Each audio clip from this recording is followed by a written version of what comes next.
안녕하세요. 생활의 꿀팁입니다. 반갑습니다.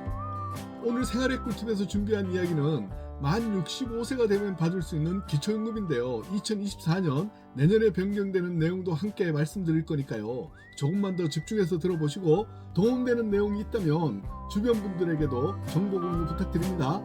그리고 좋아요, 구독 꼭 한번 눌러주세요. 먼저 기초연금, 다시 말해서 기초노령연금은요, 반드시 신청해야 됩니다. 그러나 신청해야 하는 것을 알고 있음에도 불구하고 매년 약 22만 명 정도가 신청을 하지 않아서 안타깝게도 못 받고 있다고 합니다. 오늘 이 영상 보시는 분들은 해당이 된다고 생각이 들면 한 분도 빠짐없이 반드시 신청하시기 바랍니다. 내년에 새로 신청해야 하는 분들은 그동안 이미 신청은 했었지만 자격 요건이 안 되어서 탈락하신 분들과 내년에 만 65세가 되시는 1959년생 분들입니다. 기초연금을 신청하는 시기는 만 65세에 생일이 되는 달의 전달부터 신청을 하셔야 합니다. 만약 깜빡하셨다면 늦어도 생일이 속하는 달에는 꼭 신청하시기 바랍니다. 예를 들어 올해 신청할 수 있는 1958년 11월 생일자이시라면 10월에 신청하시면 되고요. 늦어도 생일이 되는 달인 11월까지는 꼭 신청하시기 바랍니다. 신청을 하셨다면 잠시 후 알려드릴 소득 인정액 등 심사를 통해서 정해진 금액으로 생일이 되는 달인 11월부터 기초연금을 수령하실 수 있습니다. 기초연금 신청은 본인뿐만 아니라 배우자, 자녀, 형제, 자매, 친족 등 대리인도 신청이 가능합니다. 다만 대한민국 국민이지만 외국에 영주권을 취득한 자 또는 영주할 목적으로 외국에 거주하고 있는 자는 신청하실 수 없습니다. 신청을 했다고 무조건 다 주는 것은 아니고요. 기초연금을 받을 수 있는 대상자가 되어야 하는데 기초연금을 받을 수 있는 수급 대상자는 소득의 70%가 대상자입니다. 2024년 기초연금은 올해보다 1,820원이 오른 33만 4천 원을 받으실 수 있고요. 기존에 받고 계셨던 분들도 인상된 금액이 적용되어서 받을 수 있습니다. 기초연금을 못 받은 분들은 전체 신청 대상자 분들 중에 소득 인정액이 기초연금 선정 기준액 소득 상위 30%와 공무원연금, 사립연금, 교직원연금, 군인연금, 별정직 우체국연금의 수급자와 그 배우자는 기초연금을 받을 수 없습니다. 다음으로 우리가 기초연금을 받는 대상자의 기준이 되는 기준연금액에 대해서 알려드릴게요.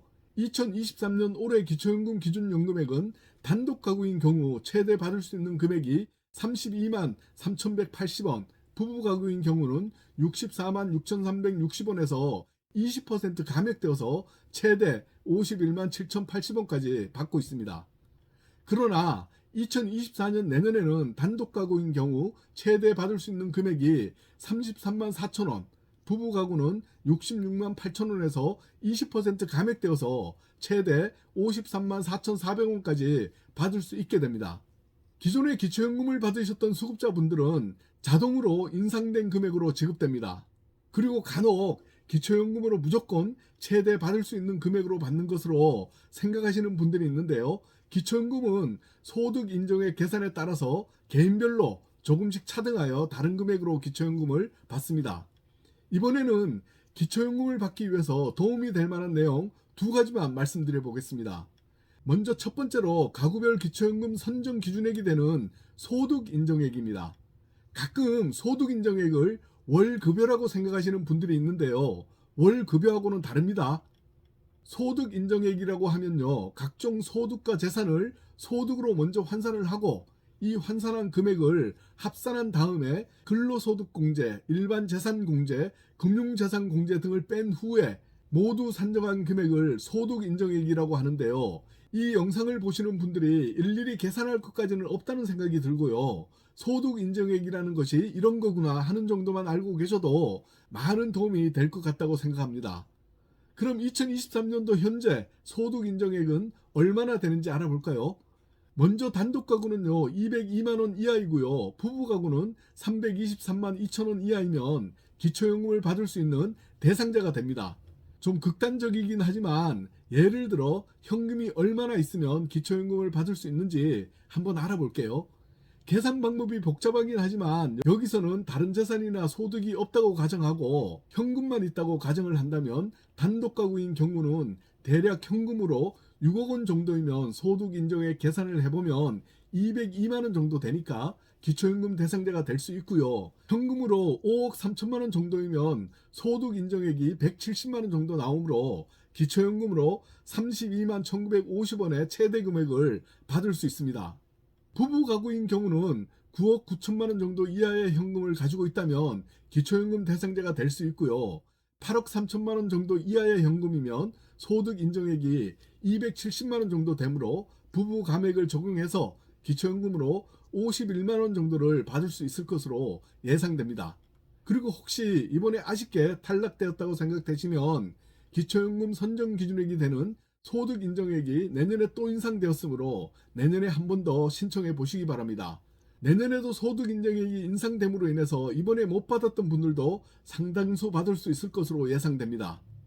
참고로 기초연금 선정 기준액이 되는 소득 인정액은요, 매년 상향 조정됩니다.